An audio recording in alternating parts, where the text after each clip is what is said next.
right. Yo, shalom, shalom. I'm watching one funny hakuda. Wait, is that like?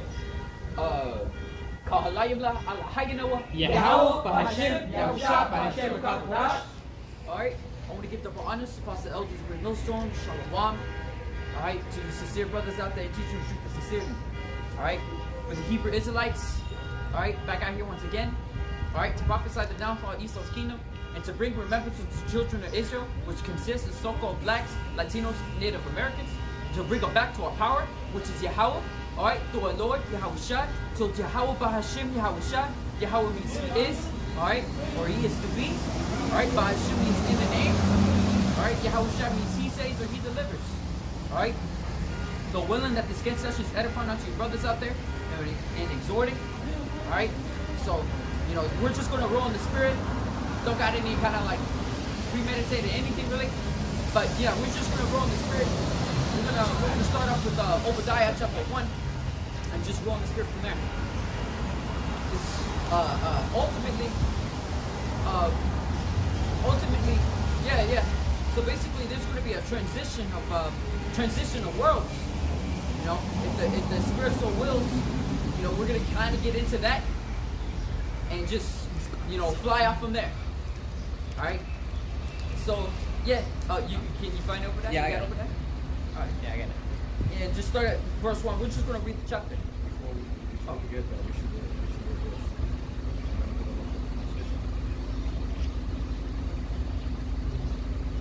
Before we start. Oh, and get the one in Revelation. Prophesy again.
No, we can actually hold that if you want. If you want to.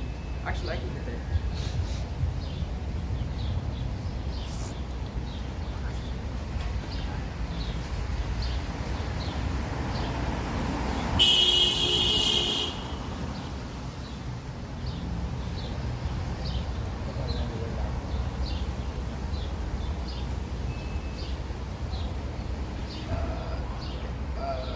Yeah, I got it.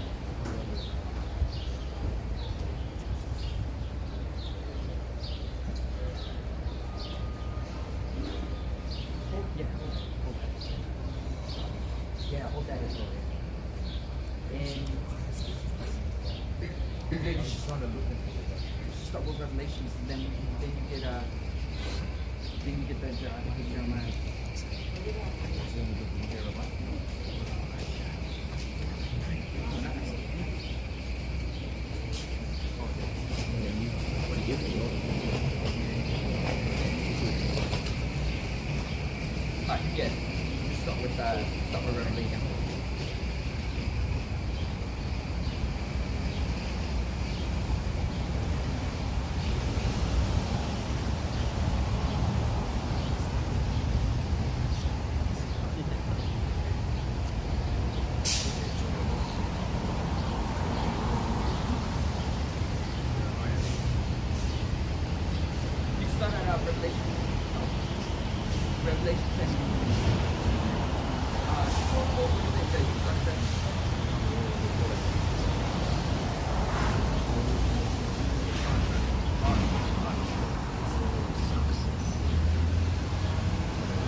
10 and 7. But in the days of the voice of the seventh angel, when he shall begin to sound, the mystery of Yahawashi shall be finished, as he had declared to his servants, the prophets. Yeah, and just like what that one precept says, it says Yahawashi he does nothing but he reveals his secrets unto his servants, the prophets. And what are those secrets? The secrets is the mystery of the kingdom of heaven, as Yahawashi, which is ultimately the gospel. Ultimately, the gospel is a mystery unto these other people, but unto us it's not a mystery, because we understand the parables of which Yahawashi spoke, and the whole reason why Yahawashi came, and the whole reason the duty of the prophets were to come out and to prophesy. All right, and we understand because there was a lot more than just a lot more than just what the future purpose of Yahawashi, but he also gave unto us the understanding of the foundations of the reason the whole earth was created, the whole world was created, the reason why Esau's in rulership, and everything. All of that is the mysteries of the kingdom of heaven. The transition from one kingdom to another kingdom. Let's just say the ascension of the chosen men of Yahawashi to godhood. All right. It's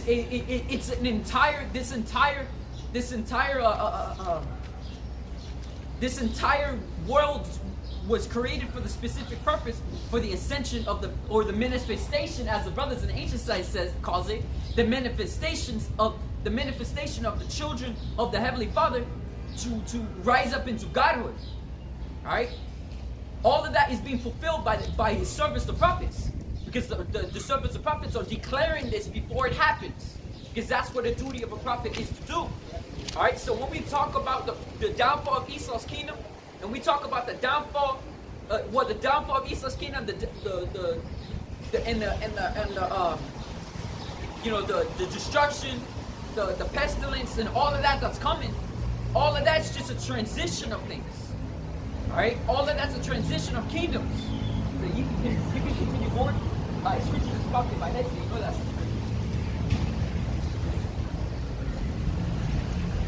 Revelation 10 and 8. And the voice which I heard from heaven spake unto me again, and said, Go and take the little book which is open in the hand of the angel, which standeth upon the sea and upon the earth. And I it's like say it again. Revelation 10 and 8. And the voice which I heard from heaven spake unto me again, and said, Go and take the little book which is open in the hand of the angel, which standeth upon the sea and upon the earth. And not just that. It said it was open. So it just like what it says in what was it, Ephesians chapter 1. You have to have your eyes enlightened to even see that book. All right, so it has to be given onto you to understand that book. And it says it was open in the hand of the angel, and that which standeth upon the sea and upon the earth. And that's how through the spirit. I'm envisioning, for some reason, how the word is being spread across the four corners of the earth. And it's like open unto us at the moment. And that because the word is being spread across through the way of the internet, through the way of the unicorn, as it's called in the scriptures. The unicorn for having that one horn, all the information goes to one place. All right, which is the internet. And that's how this word is being spread across the four corners of the entire earth. That's the whole duty of the internet. And I went unto the angel and said unto him, Give me the little book. And he said unto me, Take it and eat it up, and it shall make thy belly bitter, but it shall be in thy mouth, sweet as honey. And why is that? And why is that? Because we were in a dead state, and when you're in a dead state and you finally found the let's just say the key of life, it's sweet as honey. But the reason it's going to be bitter in your stomach is because the way to actually fully obtain that life, you know, you have to go through let's just say man, how do I say it? Basically, let me just say it in the way the scriptures uses it. You have to be righteous in a wicked kingdom. Right? You gotta be righteous in a wicked kingdom. And that wicked kingdom is the land of the dead. Alright? And this ultimately, this land here and everywhere else the philosophy has been spread, this is the land of the dead. And we have to be righteous. You have to be living in the land of the dead. And to elaborate more, it's sweet because it's the truth. And you know, it has the gospel and everything. But to be more in detail, you know, you're gonna go through struggles. You're gonna go through a lot of pain in this truth to get to the other side. You know, and because everything, if you go outside this truth, it just simply means death. That's all it means. You have to go right through it. That's the bitter part, also. You know, and that's part. You know, it's part of the gospel. You know, it's sweet because it's true, and it's bitter because you're gonna go through a lot of hardship. You know, but it has the heavens has guarantees that you're gonna have everlasting life. You're gonna have everything's gonna get given to you in the end. When you fight this all the way to the end, you endure to the end. You're gonna have everything. You're gonna have everything like the whole kingdom of heaven. It's gonna be for you. You know, you gotta put labor. You gotta labor for this word. You gotta, you know, that's you know, you have to want to do this. You know, it's like working out for like if you're working out in the sport, you gotta go through pain in order to get better. You know, how they say, like no pain, no gain. Let me elaborate more on that with Ezekiel, because no, I know you do have Ezekiel, but I'm just that specific part. On Ezekiel chapter 3.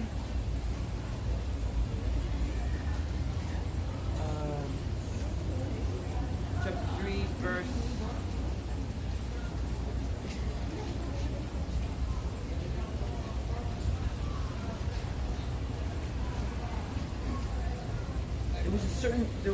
There was a certain thing that was said, and it says, "Be not as."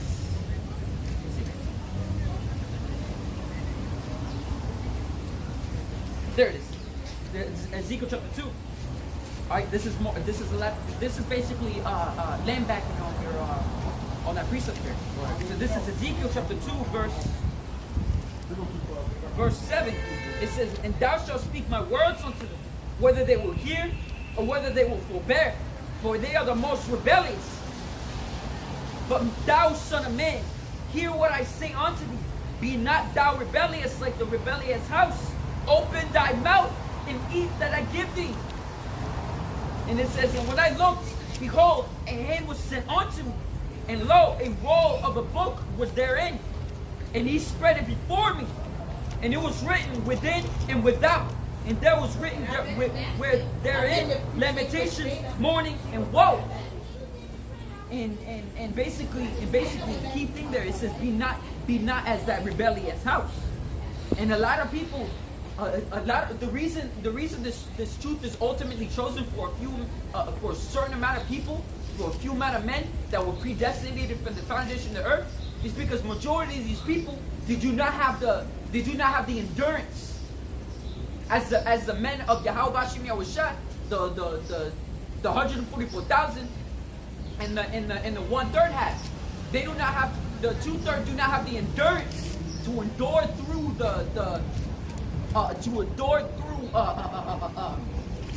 living righteously in a wicked kingdom. Now you got Philippians, I think it was. Oh, bro. You got Philippians. Read Philippians. This Philippians chapter 2 verse 12. Wherefore, my beloved, as ye have Listen to always this. obeyed, not as in my presence only, but now much more in my absence. Yeah, so Yahawashi is not here. Yahawashi is not here at the moment. Alright? So while Yahawashi is absent, we have to continue what the ways he's taught us. Alright? We have to continue through the ways that Yahawashi has walked. Alright? That's why you got that also in Peter's, where it says, having not seen me, ye believe. Alright? Joy everlasting. You know? And ultimately what's keeping us in this truth is our faith. That through our faith that we can enter in onto that grace to obtain that everlasting life. Alright? And to solidify our faith, we have to have our works, which is this. This is the ultimate form of the works, but there's also many more forms of it. And first and foremost is trying to follow the law, statutes, commandments, to the best of your ability, and rehearsing the righteous acts. That also is the way you eat, the way you walk, the way you think. The days you celebrate. Either celebrate or anything like that. You gotta go through the high holy days, everything like that. And with all of that, you gotta be sincere about it. Because while Yahawashi was around, you were sincere. And reason I'm saying you is because reincarnation exists. The ones who met Yahawashi before and were converted in that time, they're back again. Alright? So while Yahawashi was around, you were sincere. Now that Yahawashi is absent, are you still going to be sincere? And that's the main purpose of why Yahawashi, he sent out the 12 disciples. He told them not to have anything on their back, except their clothes or anything like that. Have not a purse or anything like that, but go out, and everything else will be provided to you. And that's why, once again, I'm surprised this is even being brought up through the Spirit. But when Yahawashi repeated that again, he asked them, did they lack anything? And they said nothing, because they didn't lack anything. A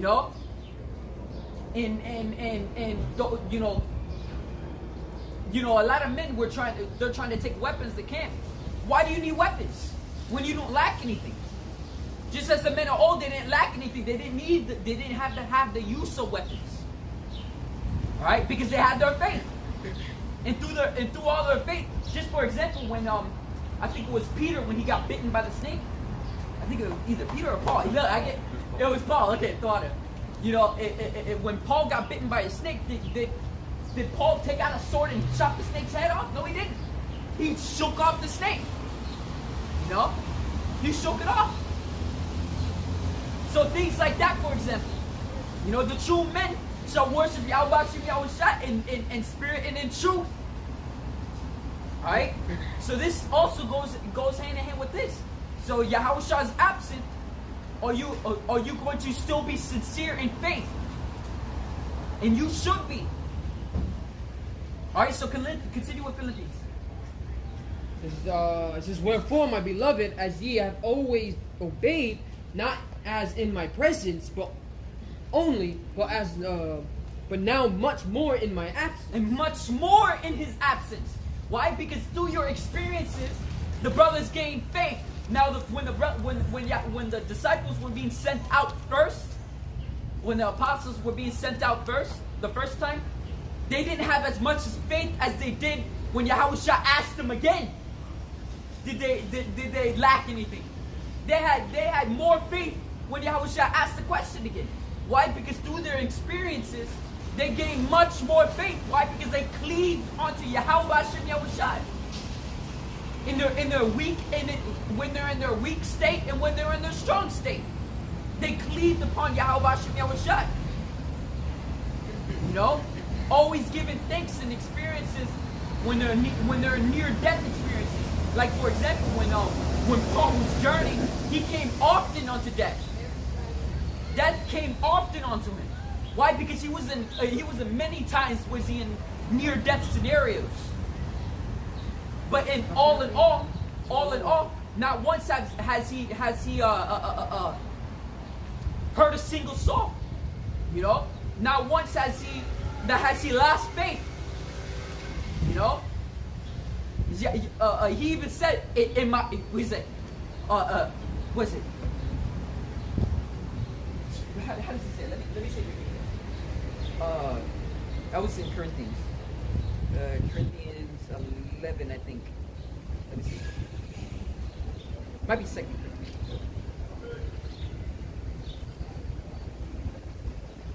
Yeah, 2 Corinthians.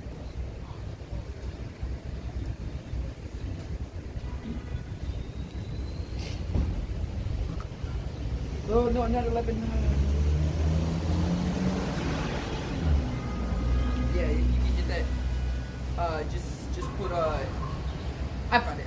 Okay, it was 11. So this is let me just get this for the elaboration. You know, don't want to get too off topic. Not elaboration, just to land back and have a better understanding of you know the times to come. So ultimately, rolling out the spirit of English. So this is 2 Corinthians chapter 11, verse. Dan, let me start at I'm gonna start at 16. It says, I say again, let no man think me a fool, if otherwise, yet as a fool receive me, that I may boast myself a little. That which I speak not after the Lord, but as it were foolishly, in this confidence of boasting. Seeing that many glory after the flesh, I will glory also. For ye suffer fools gladly, seeing you yourselves are wise. So what Paul is saying here is that since you see him as a fool, he's gonna boast himself. Why? Because let's just say he got the truth and you don't. You know, and he's gonna boast himself, saying that if I'm a fool, then let me be a fool then.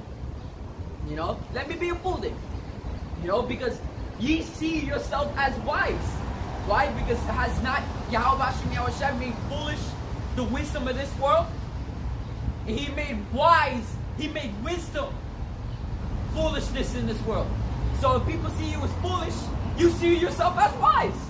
So people go, you're stupid. I'm like, yes I am. You know? So continuing, it says, so for example, those men that's carrying weapons to camp and stuff like that, you know, when a bug guy comes over to us and trying to attack us, you know, we aren't going to lift a finger towards him. You know? But those men wouldn't hesitate to raise up their arms. But since we aren't lifting a finger, those men that have their arms, that have their weapons, they're going to see us who are armed, who are weaponless, all right, as foolish. All right? But we ourselves, we don't see ourselves as foolish. We see ourselves as wise. Because we chosen the route of cleaving upon our faith of Yahawashi to deliver us out of that situation rather than our own strength. Alright? So you simple-minded men out there thinking that weapons are going to save you, you should think again. Because that's the same mentality as saying that gold and silver is going to save you in the times of Yahawashi's wrath. Alright? So let me continue more on this. And it says,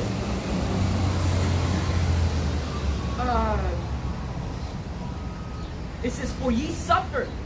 It says, for ye suffer. If a man bring you into bondage, if a man devour you, if a man take of you, if a man exalts himself, if a man smite you in the face, and you suffer it wisely. Why is that? Because you ain't gonna lift a finger towards him. But he's the one lifting a finger. So who's the one at the end of the day who Yahawashi is going to look at? A man cleaving on his faith, or a man who's not cleaving on his faith? It just showed that these other Jakes here, they just trusting on the sword. They're not really trusting on the scripture. Yeah, and that's Esau's blessing. So you try to raise up your arms against Esau. Esau's going to smite you down, and Esau's the weapon of Yahawashi. You know, a weapon of his wrath. So Esau's gonna shoot you down.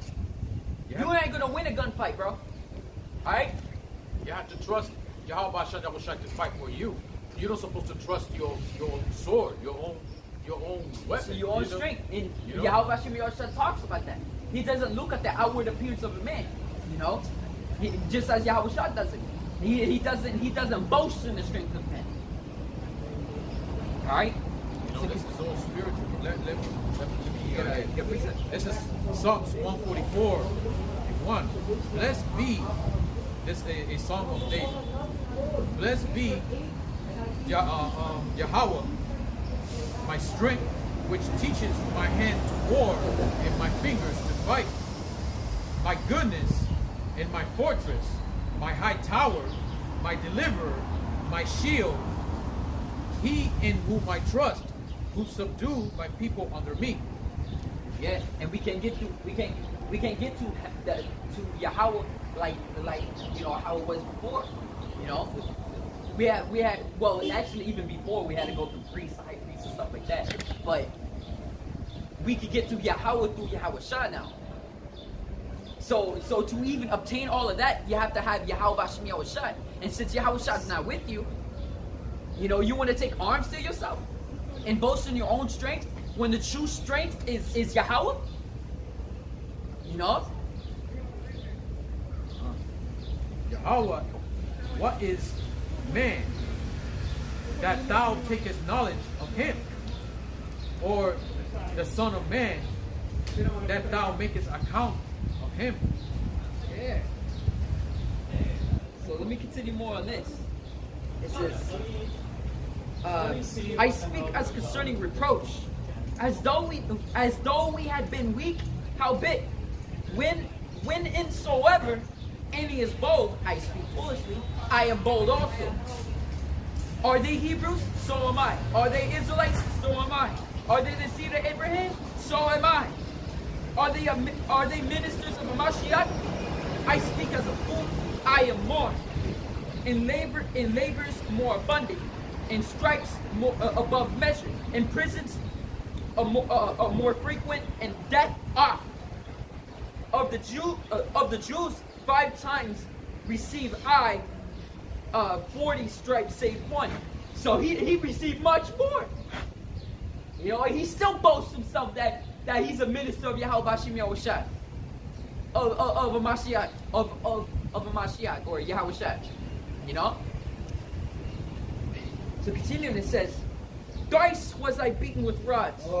Once was I stoned. Thrice I suffered shipwreck. At night and a day I have been in the deep." See, if he was beaten by rods, if it was a men nowadays busting in their own strength, they're gonna try to fight back. You know?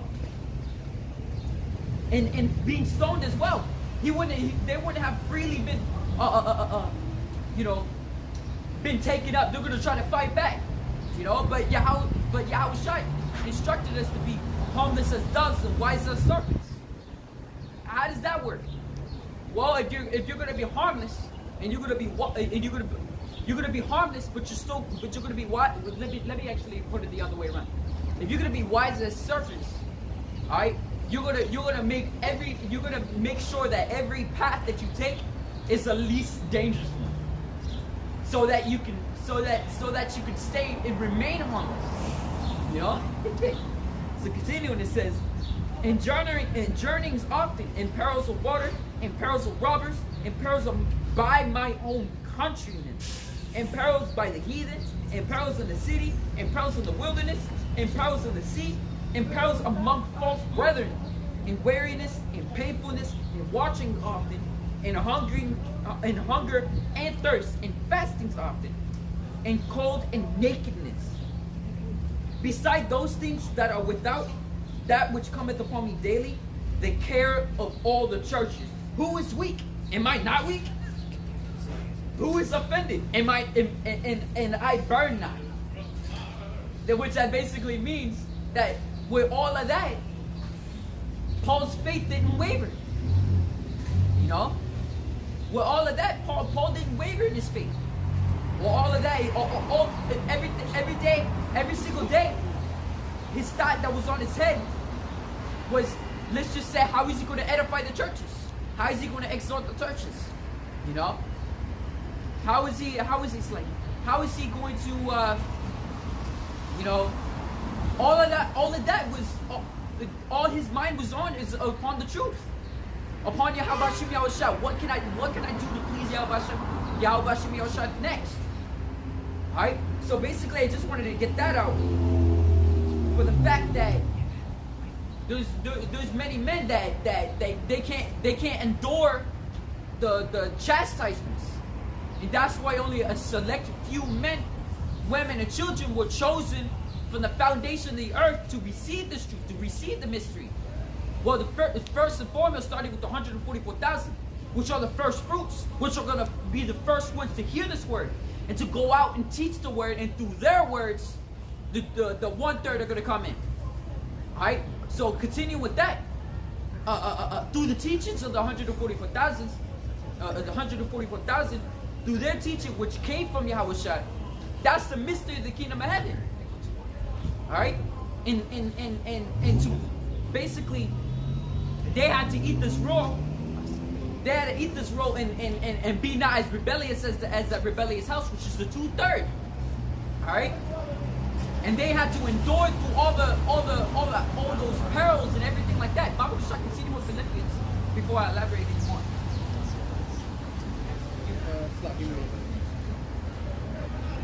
Yo, shalom, brother. Shalom, bro. I still remember your Hebrew name. It's Nathan, right? Yeah. I still remember that. Surprisingly. Yo, you got it? This is wherefore, my beloved, as ye have always obeyed, not as in my presence only, but now much more in my absence. Work out your own salvation. Work out your own salvation. Say that again. Work out your own salvation with fear and trembling. With fear and trembling. Bro, these people that have their weapons, they're gonna be trusted behind their weapons. Alright? They ain't gonna be fearing and trembling. They want the other person to be fearing and trembling. That is the wrong spirit. Alright? But if you're gonna be working out your own salvation, that does not mean to have a weapon and to fight your adversaries. Because Yahawashi said, if the kingdom be in this if the kingdom be on this in this world, then shall my servants fight. You know? But Yahawashi has not instructed us to fight. You know?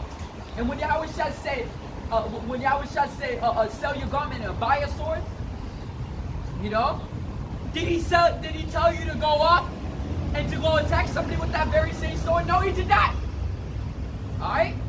What's the sword used for? A sword doesn't always have to be used for offense. You know, not even in defense. You don't even have to raise your sword. You know? You're supposed to, your weapon of strength is supposed to be your faith. And your sword is supposed to be the scriptures. That's how Yahawashi taught us. And that's the same type of spirit as the what was it? With those men that was cupping the water and the other ones that was lapping it like a dog. It was similar to that. How Yahawashi divided the people. You know, how he divided them.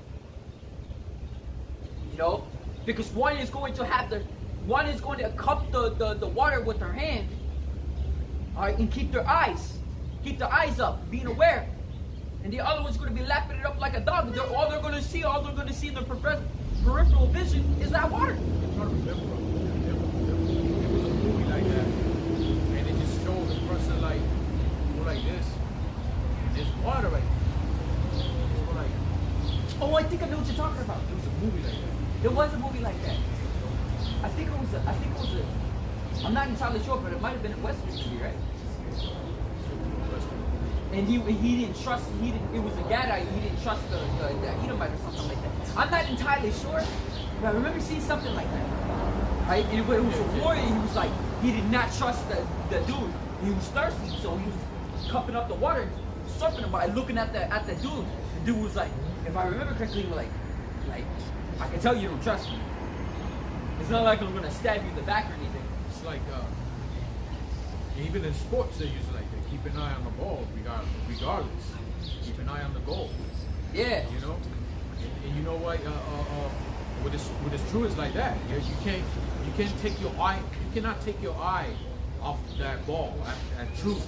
You know, because all around this kingdom is nothing but distractions and something that just throw you off. It's, everything around us is a stumbling block. You know, you have to stay with this truth. But at the end of the day, it's just like what it said through the Spirit. You know, that's how Yahawashi divided. That's how he divided that's how he's separating the sheep, the wheat from the tares. That's how he's dividing. Because one group is going to stand on the weapons for their strength, and one group is going to stand still, weaponless, armless. You know, having their faith as their strength. All right, so it says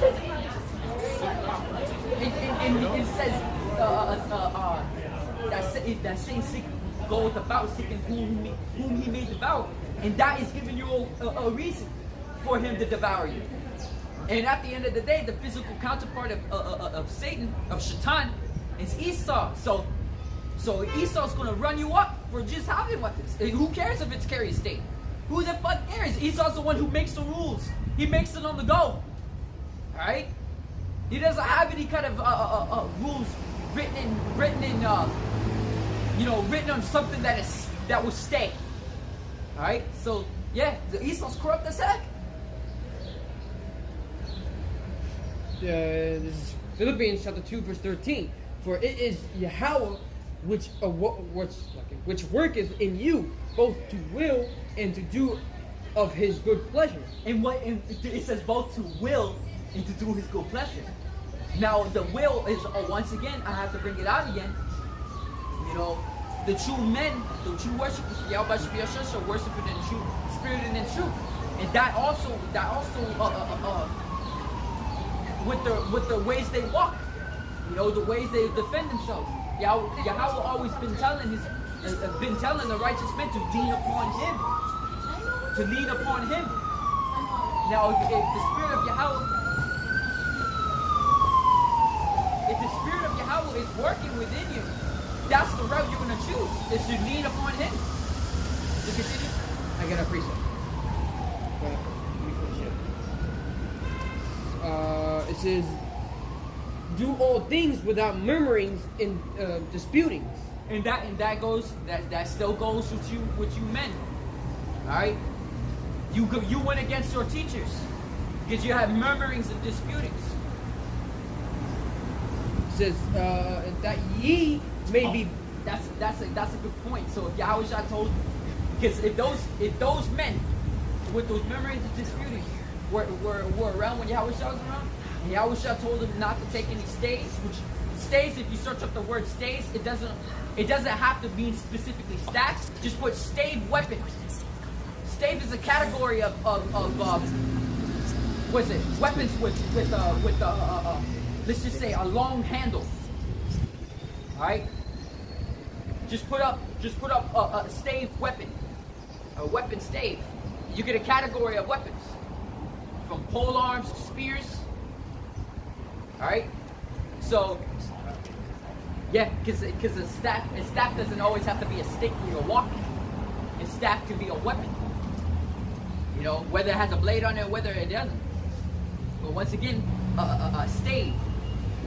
So yeah, so those men will have murmurings and disputings with Yahawashi because they're gonna ask him, how shall we defend ourselves if we so happen to be attacked? And Yahawashi would say the same exact thing he told Peter, damn, the one who smoked. Thank you. So Peter, he would say the same thing that he told the Peter. You know, he said, put up put up the sword back into his place, roughly paraphrasing. He said, for he that taketh up the sword shall be slain with the sword, roughly paraphrasing.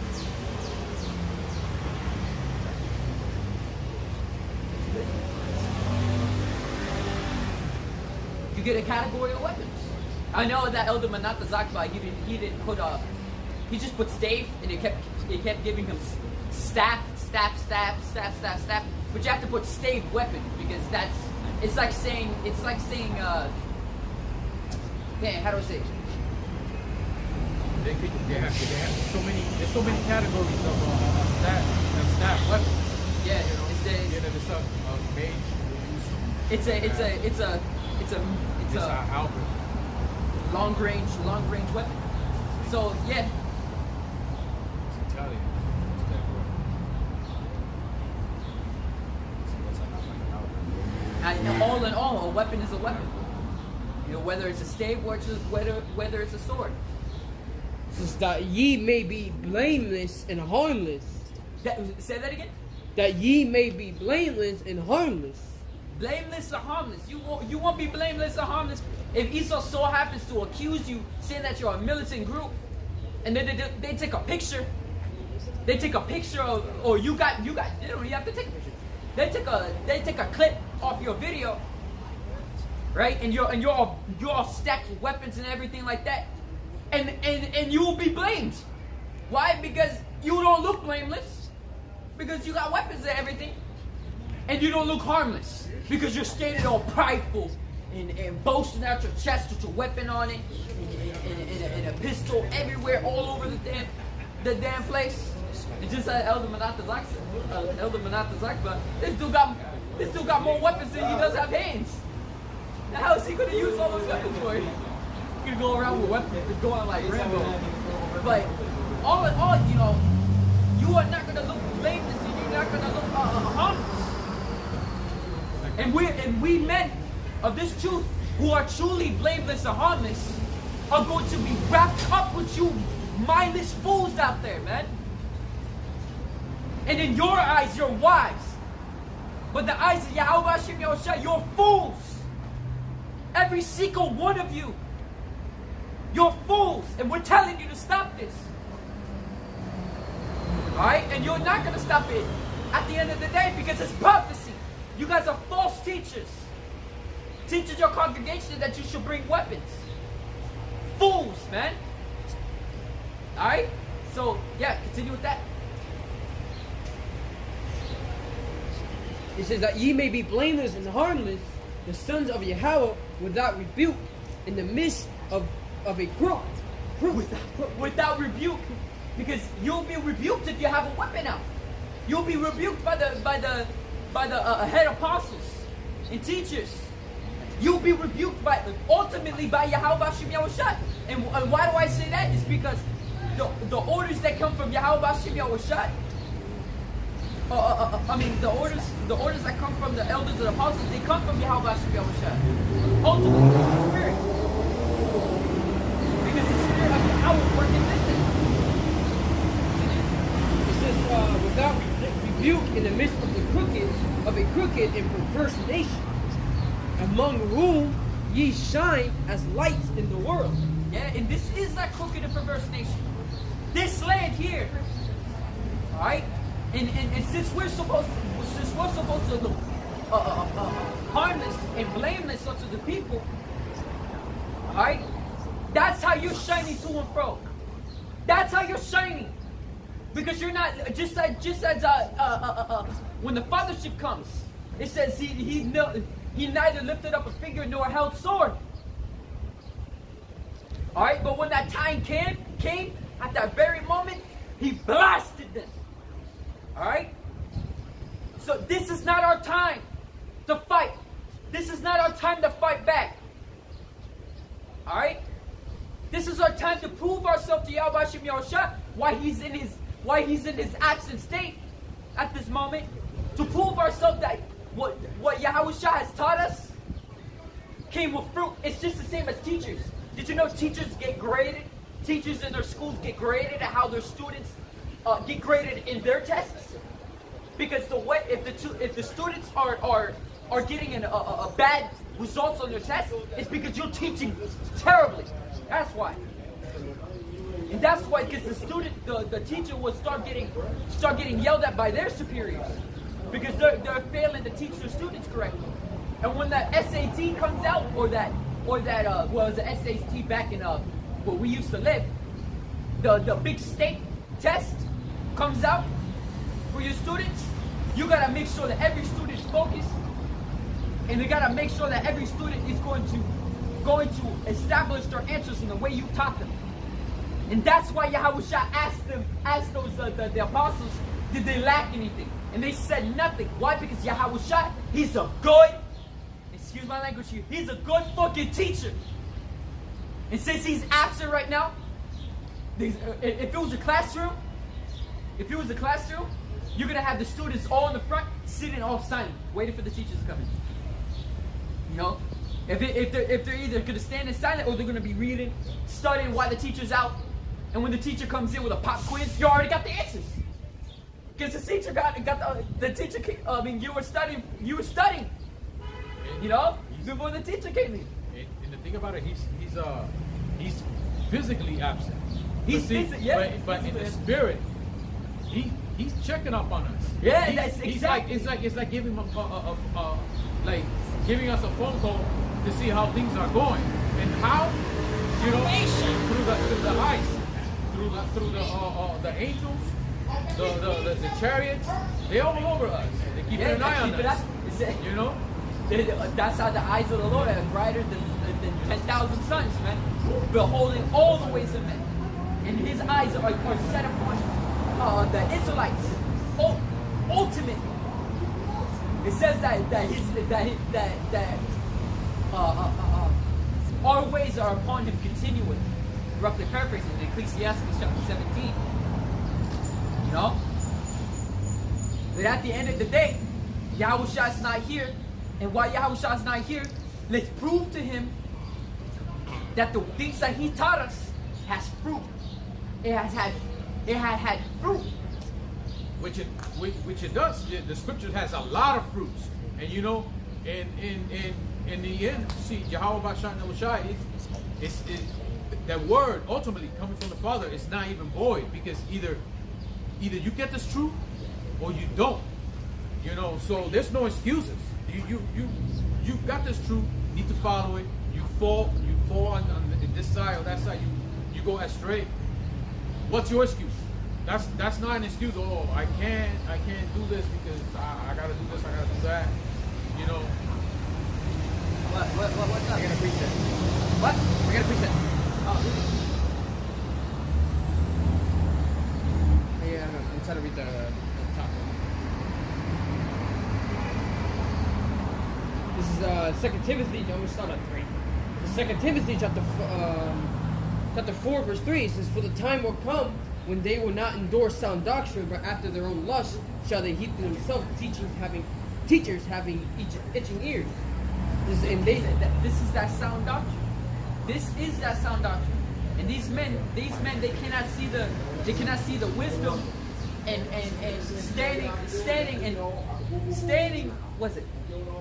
standing and being harmless and blameless. They cannot see the wisdom in that. Alright? And that's why they go against our teachers, our apostles and elders.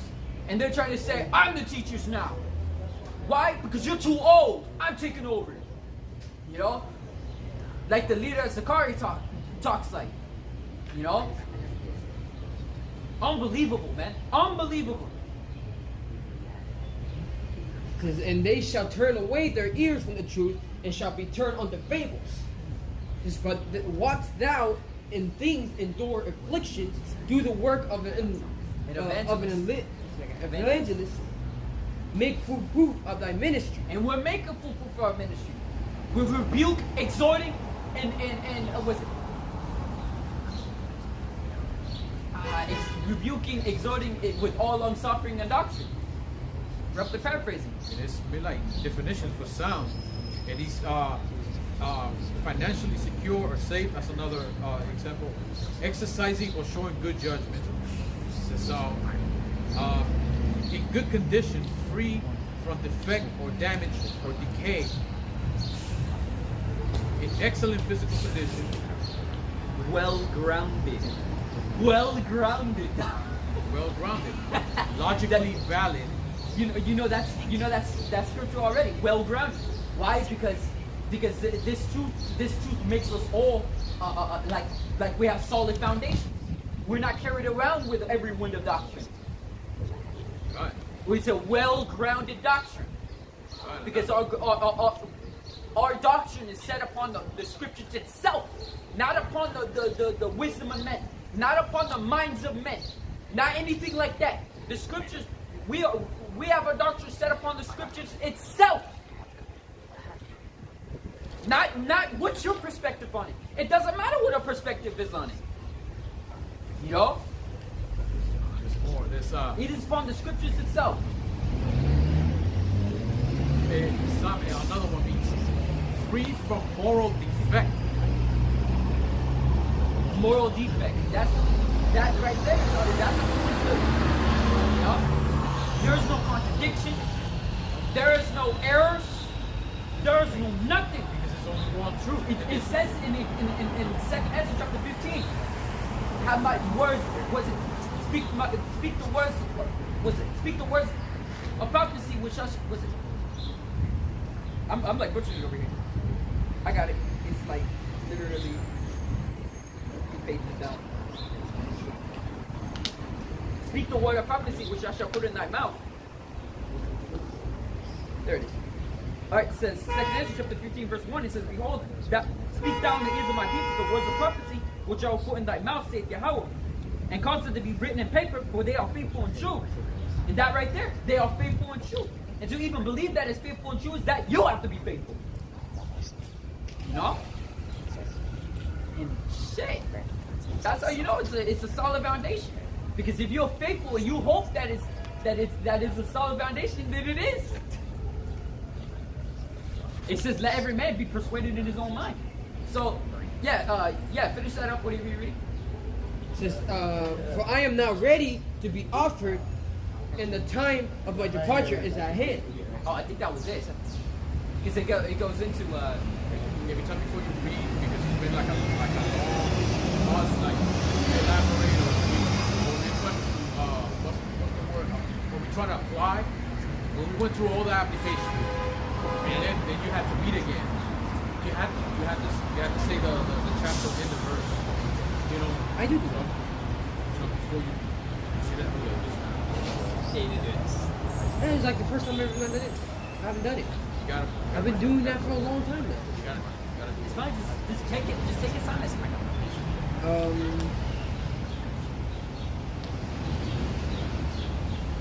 That was it on that. I got another precept. Oh, you got another one?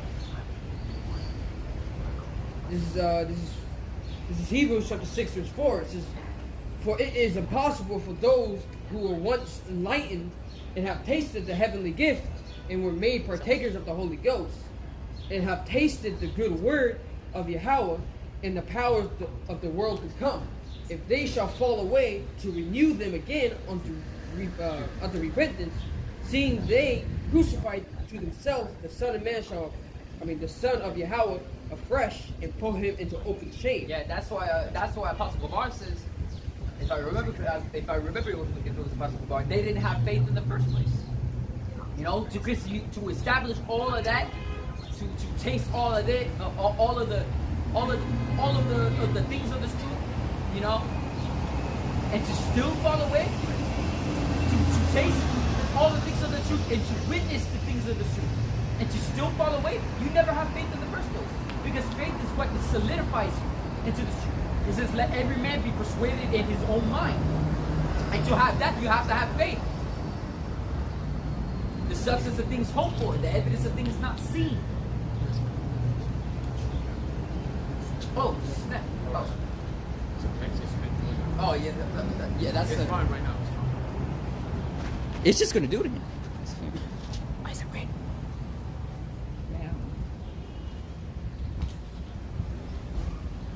Yeah. So.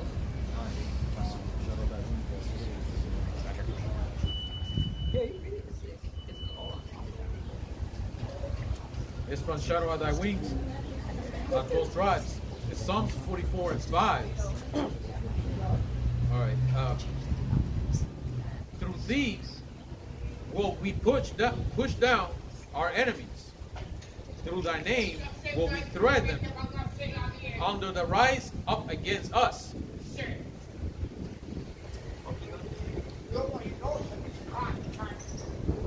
For I will not trust in my bow, neither shall my sword save me.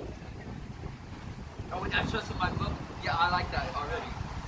But thou hast saved us from our enemies, and hast put them to shame that hated us. In that very same book, it says in that very same book where they're lapping the water like a dog, and some cupping it and drinking it with their hand. In that very same book, the very same chapter, and a few verses back, it says that Yahweh is going to divide the people because the people were too many to go against the what was his name? I think it was I forgot that to go against the army. And the reason he wanted to divide it is because the Israelites, the people there that he was going to use, would boast in themselves that they're the ones who did it because of numbers. We have more people, but Yahweh wants you to divide the people, and to use a small number to go against that massive army, and to win against that army, so that they may know that it was Yahweh that gave the strength to those men to win against that army. It was a test of faith too. Yeah, it was a test of faith because it was 300 men.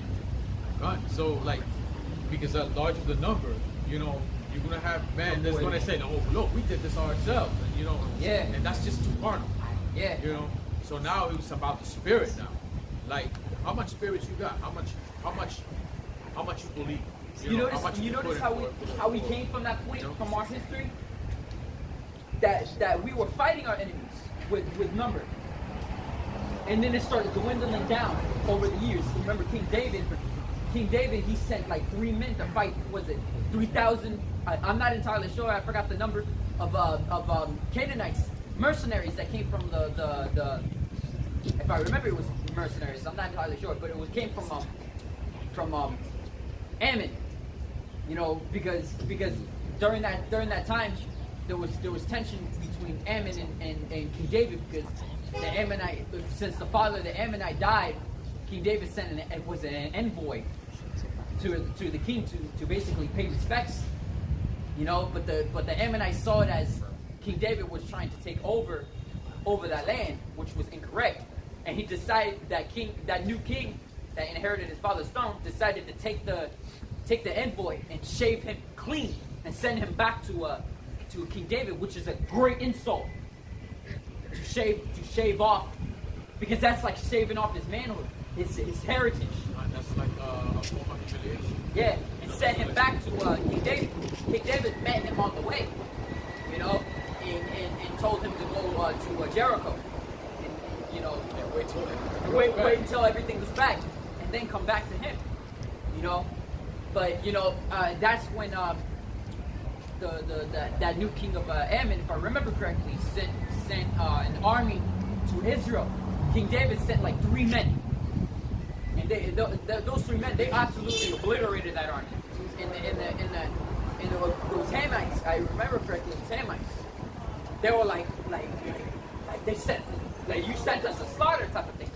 But basically the point is that over these years, we used numbers at one point, and then it started dwindling down because it started going with our faith only. All the way to this point, where here we are, armless. We don't have any weapons. We're harmless. No? We don't have anything. Now we just got our faith. That's it. It came all the way to this point.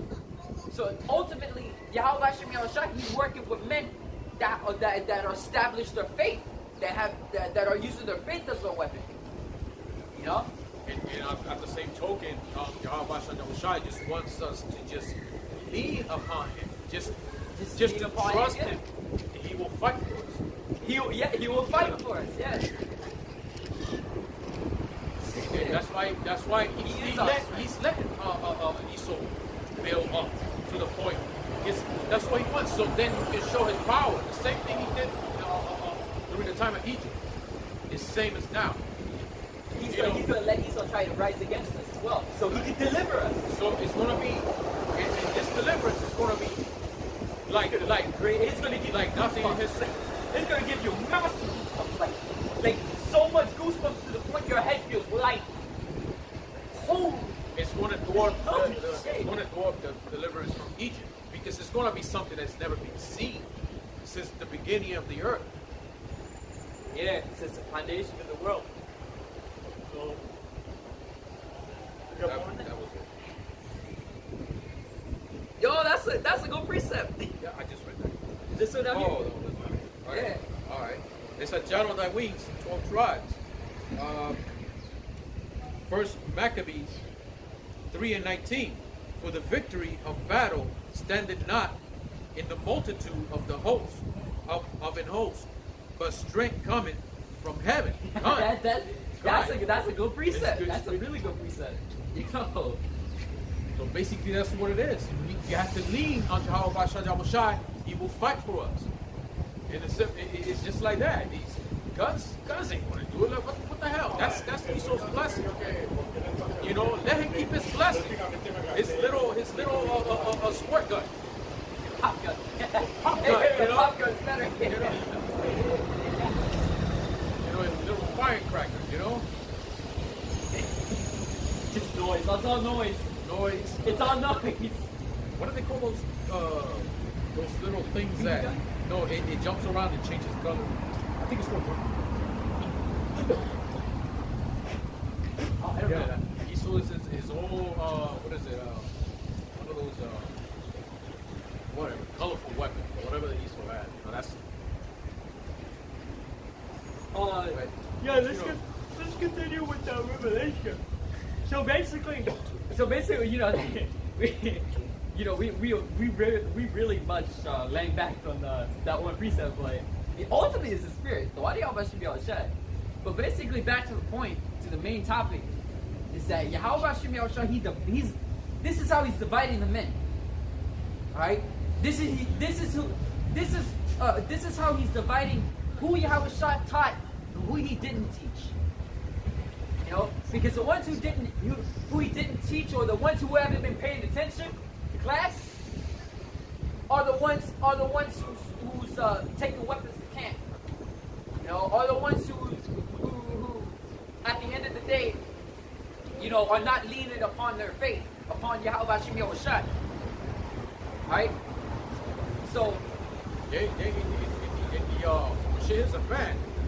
Those so-called camps with swords, you know, they're going to be the same camp, also looking for something to eat, something to drink, you know, because they're going to be relying on the swords to get what they want. They don't really have they don't have faith at all. They don't have. yeah. They're just leaning on that. Their faith is their sword. So in Revelation it said, eat the roll that I give you, right? And then in Ezekiel it says, be not as the rebellious house. And that rebellious house is going to be the ones doing the murmurings and disputings with the sound doctrine. All right, but the true men of Yahawashi Yahawashi, they are going to establish themselves on that sound doctrine, because it came from Yahawashi Yahawashi, which is why it's sound. All right, so we're going to go establish ourselves with that doctrine. So this is the division. That's the division between the wheat and the tares, the ones that's trying to grow together with us. All right, so you got Revelation. Like, now you can continue on that. It's Revelation 10:10. And I took the little book out of the angel's hand and ate it up, and it was in my mouth, sweet as honey. And as soon as I ate it, my belly was bitter. And he said unto me, thou must prophesy again before many people, and nations, and tongues, and kings. Now, first of all, it says again. It says again. which is referring to reincarnation, but because the men of the ancient times that were prophesying, the apostles, the disciples, the men that heard them and started doing the work too, which are from these other churches, you know, that heard the word from the other churches, all of them are going to start prophesying again. And here we are, all of you men that are in this truth doing this very same work that we are doing out here. Here are we, all right? The very same men from the ancient times. We are back again, prophesying again against this kingdom, and this is the last time. This is the very last time.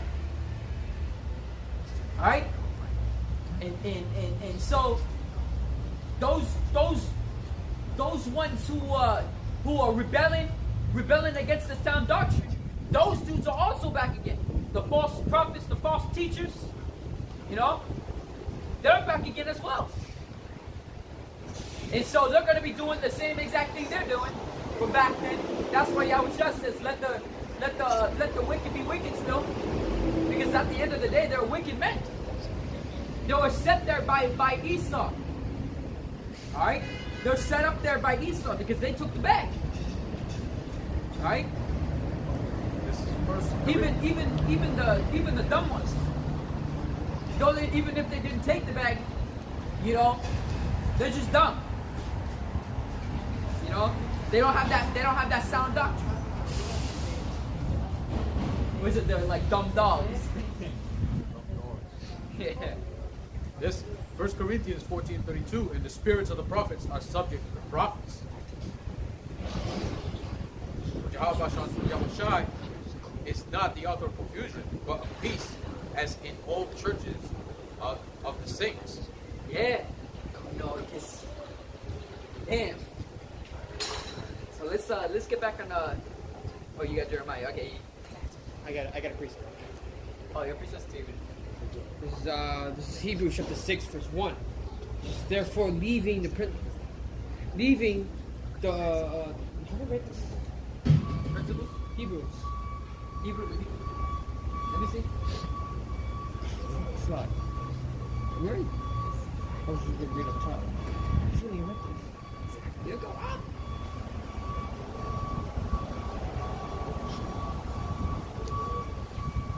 No, you have not read that.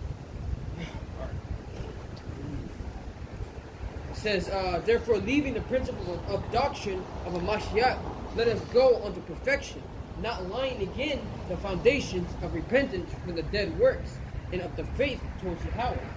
Yeah, so we men out here, we won't be leaning upon our own strength as we have done in the world.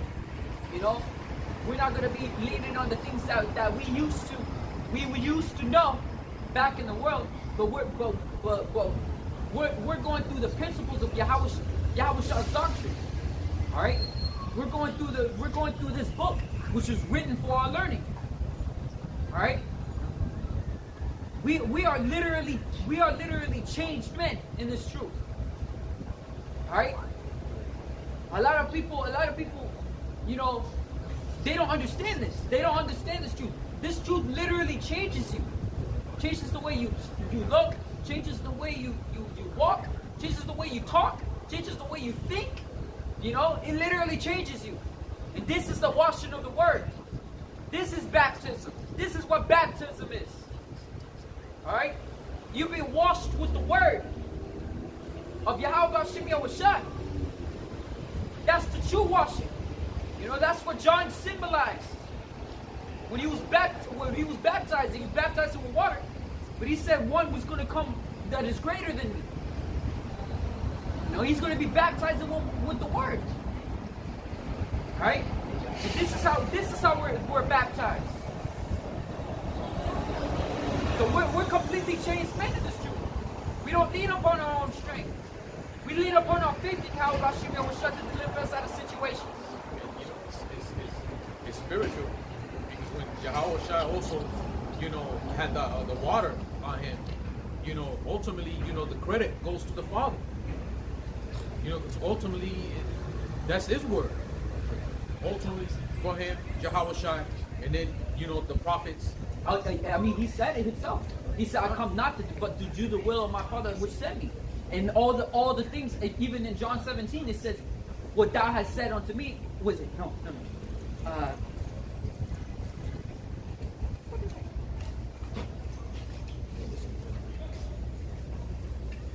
Let me get that. John 17 really quick. John 17 in, let's see.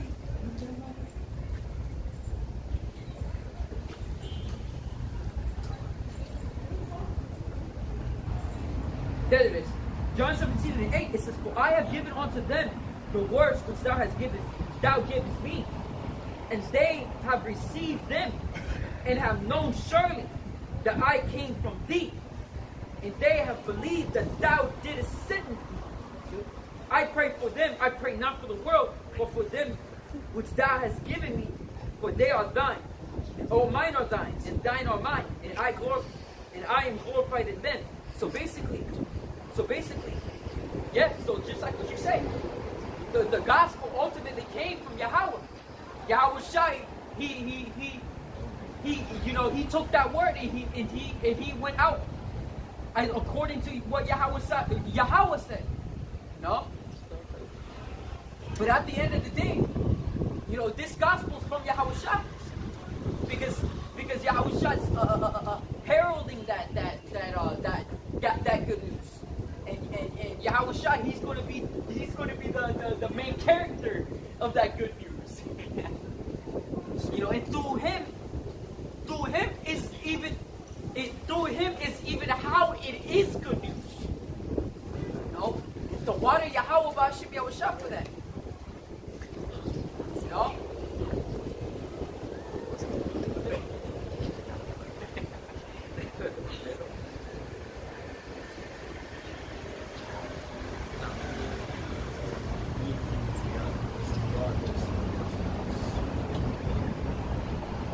Oh yeah. It is. This 1 John 5 and 8. It wasn't done with this reason. What? It wasn't done with the reason. What? So it wasn't done with this. I'm waiting to there, you continue. This 1 John 5. I'll start. This 1 John 5 and 7. For there. Are we from the? Are you like? Yeah, because you gotta do it.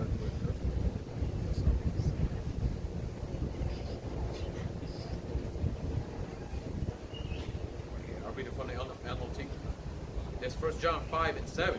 For we have these three witnesses: the Spirit, the water, and the blood. All three agree.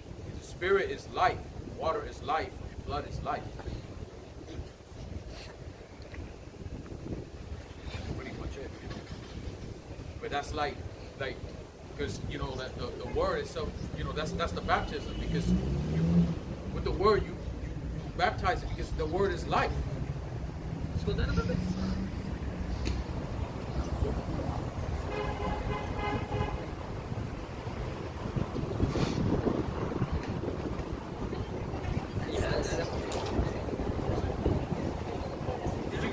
Yeah, that was the NLT version. That's okay.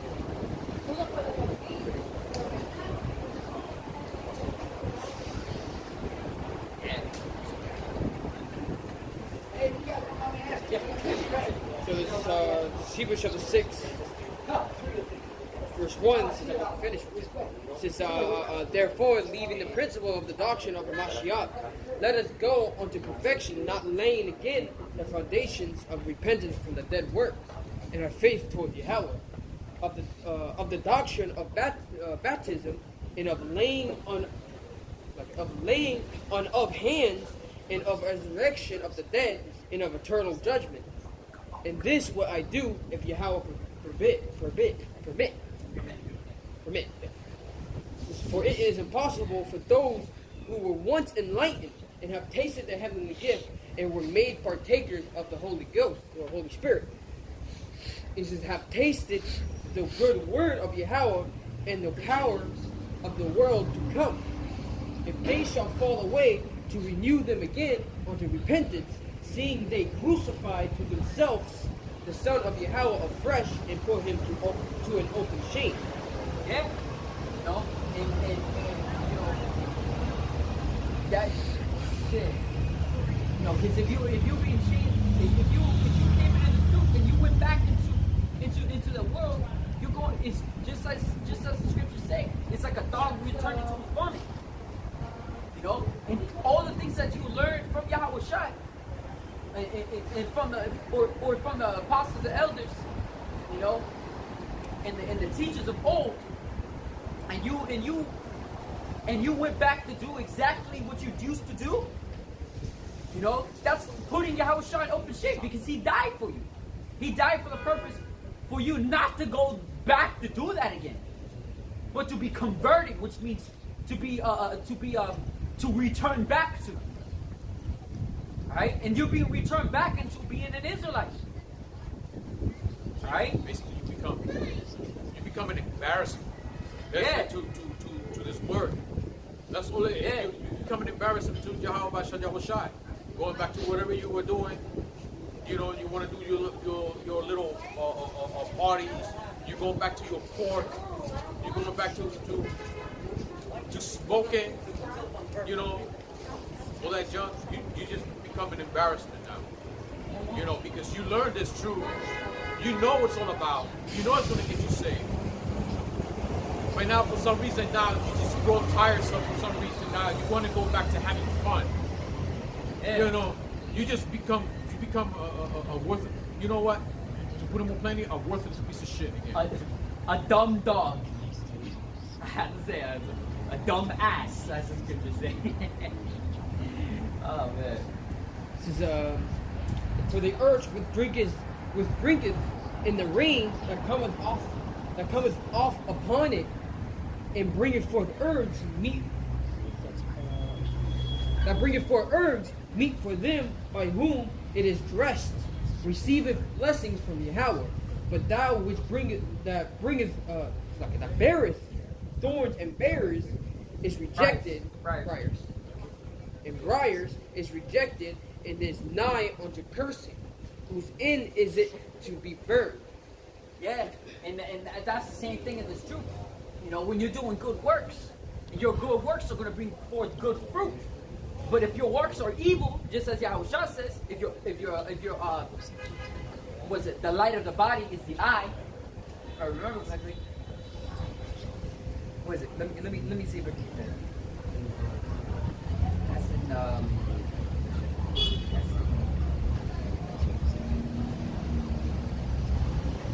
Matthew.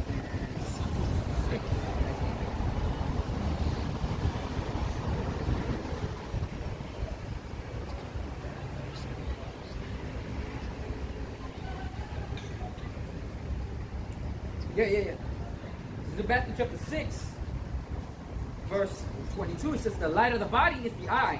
If therefore thine eye be single, thy whole body shall be full of light. But if thy eye be evil, thy whole body shall be full of darkness. If therefore the light that is in thee be darkness, how great is that darkness? So basically, if you're doing good works, you're going to yield good fruit. But if you're doing bad works, you're going to yield bad fruit. And bad fruit has only one outcome at the end of the day. First of all, good fruits bring forth life. Bad fruits bring forth what? Death. Alright? So if you had a choice between like an apple and a poisonous berry, you're gonna choose the apple. Why? Because you know if you eat the poisonous berry, you're gonna die. It's the same thing. And the fact that these people don't even know that they're poisonous is what even to this day is what puts us men that have this doctrine in awe. Like they're either dumb and they cannot tell, or they took the bag and they know what they're doing, but they're doing it for filthy lucre's sake, for money's sake, because you can only serve two masters. All right. I mean, a servant can only choose one master's life. And there's only two masters at the end of the day. Yahweh and money. Alright? what's amazing is that it, they knew the truth, but they were not really in the truth. What makes it amazing about it is that either they're short-sighted or they know what's coming to them, and they're gonna And say they did it anyway. They want to, they don't have that understanding. They don't have that understanding to take the latter end of it. Because it's just like Esau. Esau enjoyed the moment, but didn't think about what happens after the moment. That's why Yahawashi says, "Ye are your father the devil, the lust of your father ye shall do." He was a murderer from the beginning, and and a liar and the father of it. Roughly paraphrasing, something like that. What could be like one of those jakes that we had to deal with, like I don't know, like camps ago, I had to say. Yeah. That he's looking for an excuse to jump right back in the world because his attitude was like, oh, well, we're gonna die anyway, so we might as well jump in the fire. That's stupid. That is the dumbest thing. That is the dumbest thing to say. Because now that's the mentality of these people. Because they think they're gonna if you don't, basically if you're in this truth, you're gonna die anyways. And that's stupid. That's a faithless and stupid mentality. He's not really thinking that now is just going to be a lot more painful. Yeah. It's going to be a hell of a lot more painful. It says that he shall be beaten with many more stripes. Yeah. So it would have been better for him if he didn't know the truth in the first place. It would have been better. There was also another precept of river. It would have been better if he would not been born. And that's bad. That's really bad. It would have actually been better if he wasn't if he hadn't been born. Because he would have never took the breath of life. I mean, like the breath, like his first breath when you're a baby. So imagine in the spiritual sense, it would have been better for him if his spirit didn't even exist. His soul didn't even exist to begin with. Well, he's going to be in he's going to be in grief when he's back in his spirit. That's the thing, because the spirit knows. Because the Father has, he'll have he'll have the power and the will to make him live on a non-existent level with pain. Imagine that. I mean, I'm just using an imagination. Because his thoughts is higher than our thoughts in the sense. Yeah, but you imagine can't begin to fathom how it will be to be non-existent. You can't fathom. That reminds me of, I think it was like Transformers, the movie, where Megatron, the Unicron, was forcing Megatron to follow him. And Megatron didn't want to, and he causes great pain to Megatron. And he said, I'm gonna put you in like in a state of pain, but in like in oblivion. Like oblivion means like a state of forgot. How do you say forgottenness? Like nobody remembers you. You just a limbo. You just exist. Just that's it. I think it's started to read it. Yep.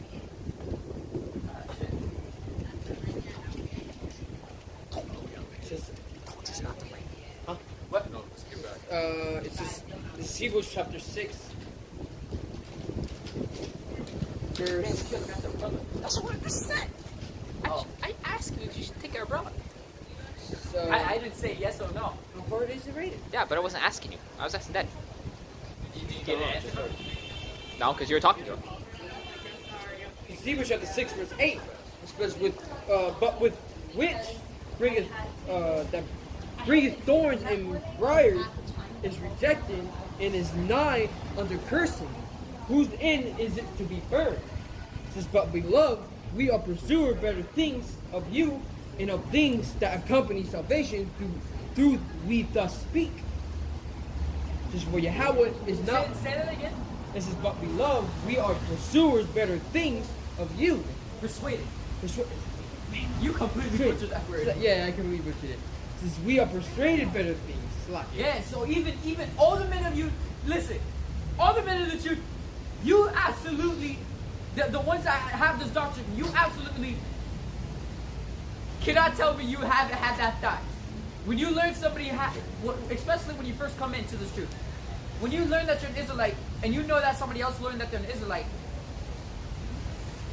but then they go off to do something stupid, you go like, in your head, you're like, man, I thought better than this guy. I thought you'd do something better than this. Why is he going off to go do this stuff again as he was doing it in the world? He just learned as an Israelite, you know. He started doing some things that we as a people used to do, you know, following high holy days, following that such commandment. He stopped eating pork. You know, if he was smoking, he stopped smoking. Anything like that. But he goes off to go hang out with people in the world that still smokes. That's still all of this, you know. And then he ends up getting in trouble by the police. And you go in your head, you're like, I thought you would do something better. I thought you would be better than me. I thought you would change like you have. Because if you were thinking that way, then the truth absolutely changed you. It baptized you. It changed you. It washed you away. It washed your old man off. Right? So, but it hadn't had the same effect on that guy. Right? It didn't have the same effect on that guy.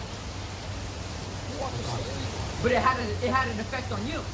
So you were basically chosen. How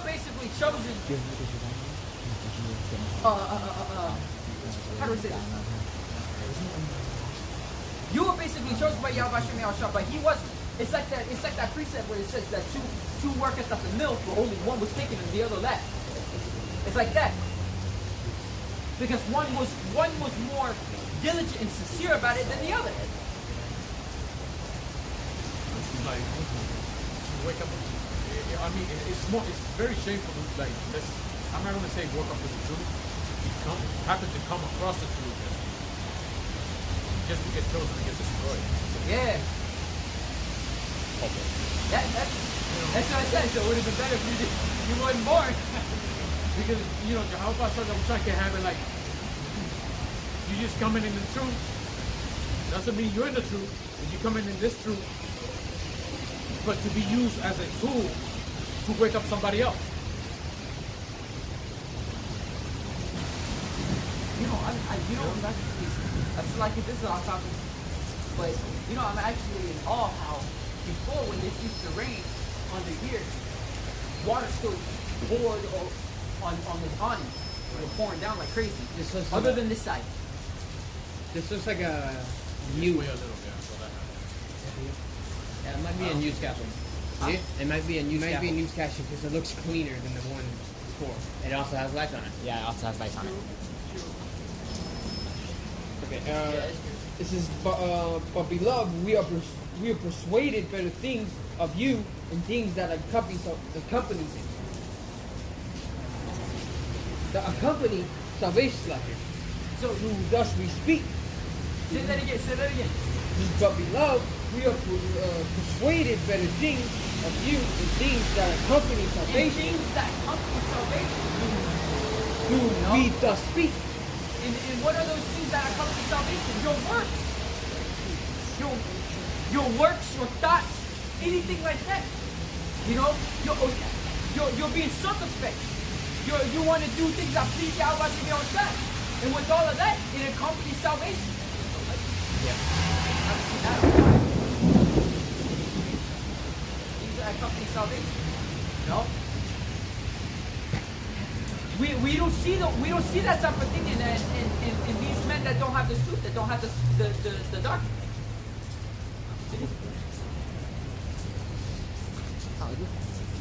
Says, for Yahweh is not unrighteous to forget your work and labor of love, which ye have shown towards us. It's coming down. It fell on Joshua.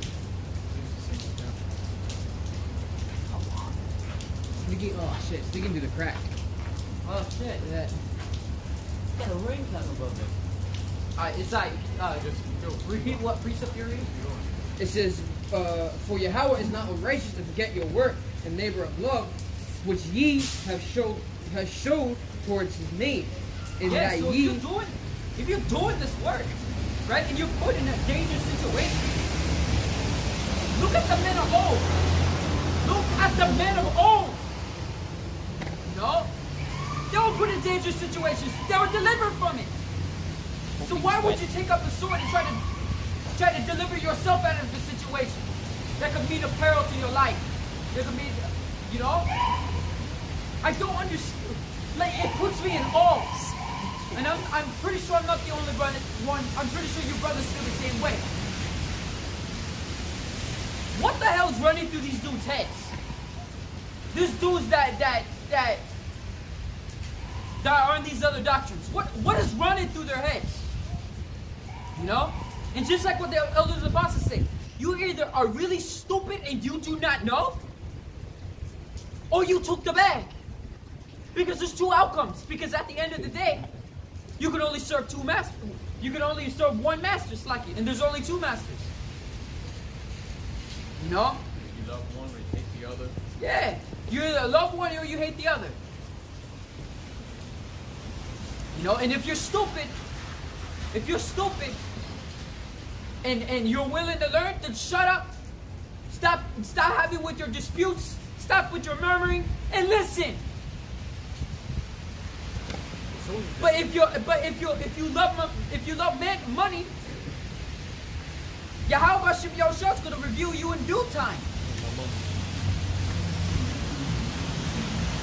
But you people that are following these men, you're blind as hell if you can't see this.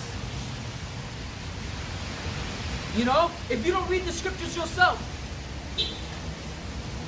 you're blind as heck, man. You don't understand what the true gospel is, really. All right. For Yahweh is unrighteous to forget your work, and It's not unrighteous. is not unrighteous to forget your works, Lucky, and labor of love which ye have showed towards his name, and that ye have ministered unto the saints, and do minister. It says, and we desire that every one of you do show the full diligence to the full assurance of hope unto the end. Full assurance of hope. You know? Full assurance of hope. Until the end. Bro, what does that mean to these other people? What is hope to them? You know? Our hope is upon Yahawashi. What is their hope upon? Full assurance of it as well. It's more than just saying that Yahawashi's coming back. Yahawashi's going to take the nations out of their ruler seats. It's more than just saying Yahawashi's going to give us spiritual power. It's more than that. Alright? How are you going to carry yourself until that day comes? How are you? You know, are you going to lean upon your own strength, or are you going to lean upon Yahweh or Yahawashi? You men are really retarded in your head. Retarded it means a slow thinker. You men are very slow at thinking. Because a circumspect man has a man that has circumspect, or a circumspect man, however you say it, you know, you have to be a fast thinker. Because a danger may be coming quick. You gotta think fast how you're gonna dodge it. You're gonna duck down, you're gonna move to the side, you're gonna move backwards.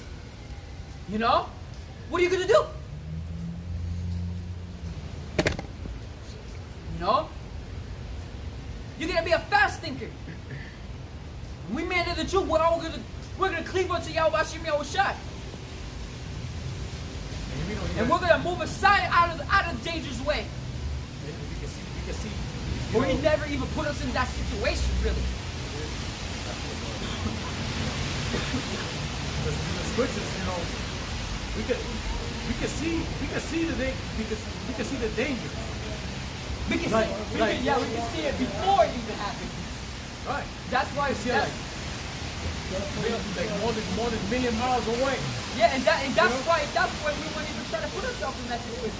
But if it's so righteous that Yahawashi puts us in a situation that can mean our life, we're gonna cleave unto him because we know it's coming from him. You know, Job understood that. You know? We receive good from the Heavenly Father, but shall we not also receive evil? You know? You cleave unto him, you're gonna get good. You're gonna receive good. You know, I don't understand. You look at this world. You see how our people is like. Some of them Catholic, Baptist, but they all have this mentality that in the end it's going to be all nice, and it's not. And they have a scripture in their hand that they don't even bother opening it up and read it. You know. I mean, here's an outcome for you men that take weapons to camp. Let's just say a bug out comes over to you.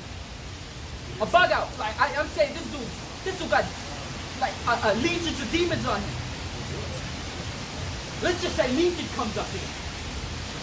You know, the army of demons come up here. All right, and he goes, and they come over there, or he comes over there, and he takes your speaker or your 12 tribe sign, and he throws it on the ground. You wouldn't hesitate to lift up your arm and draw swords towards him and fire. You wouldn't hesitate.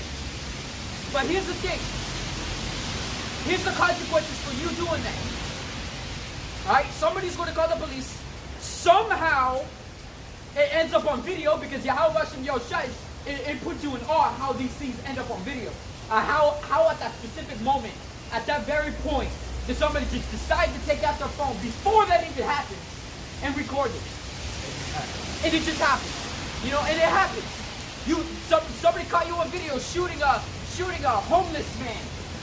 There was a bugger that had legions of demons on it. You end up on the news. Alright? No.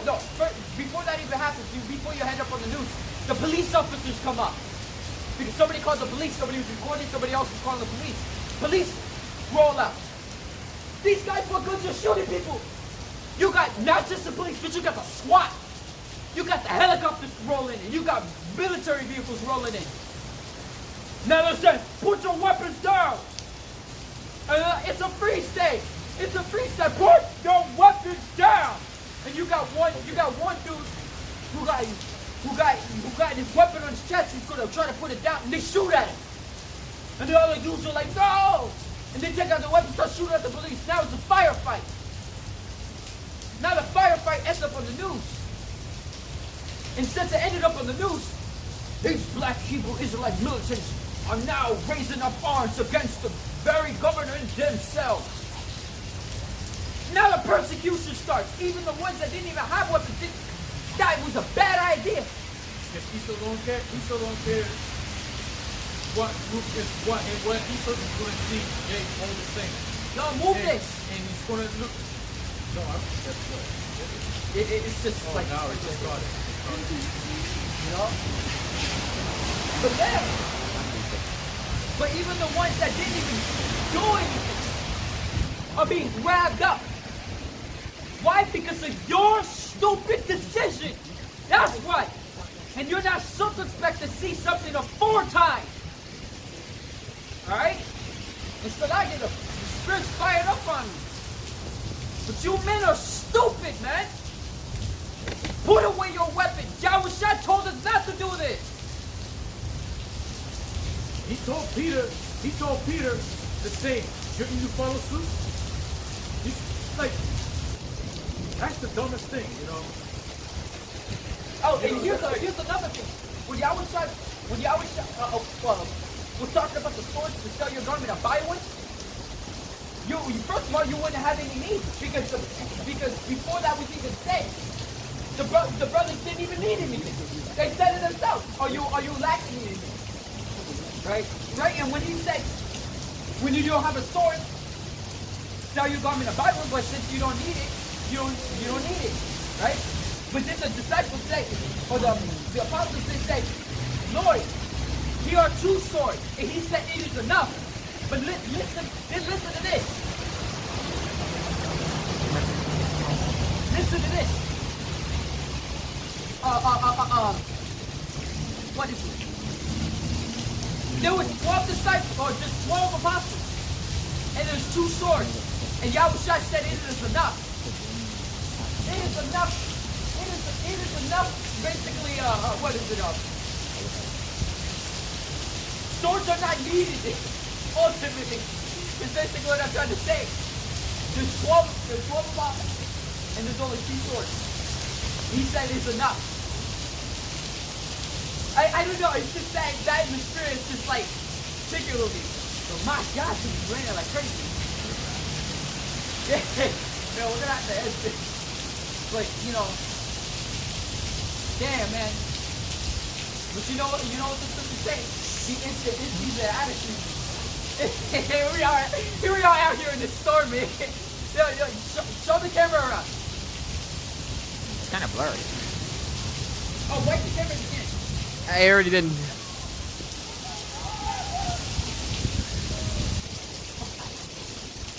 Damn, it's like raining really hard. Alright, yeah, bring the camera over here. Go over there. Walk around.